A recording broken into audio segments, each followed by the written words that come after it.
Self-practice 4.12. Question 1. Evaluate each of the following by converting it to base 10. Okay. So for log, if you want to convert the base, the formula is like this. First, you do whichever base you want to convert. So in this case, we want to do log 10, right? The big number, you write on top. The small number, you write below. That's it. Okay. Then later we type in the calculator lah. Okay, let me just show you another example.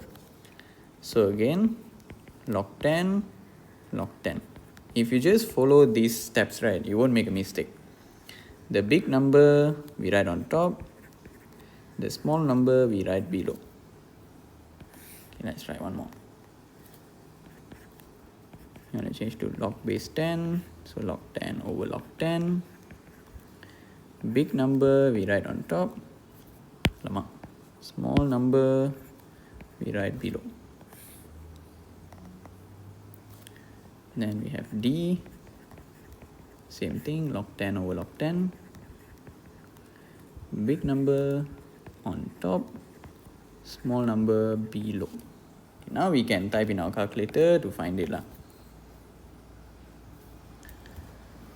So in my calculator, I just have log. This log means log base 10. So I can just type log 22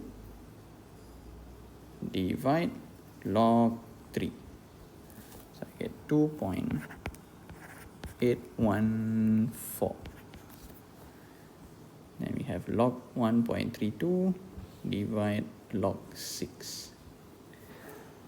0.155. Okay, but you can also do this. Log 10, you can just type log 10 and then the number lah. Okay, so log 18 divide log 5. 1.796. Okay, so basically if your calculator has, if they just say log like this, right, without the base, that means this log is log base 10.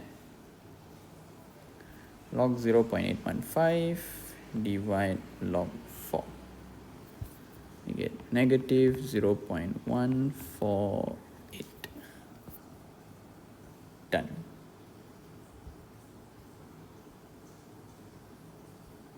If you want to take more decimal places also can lah. But that's it.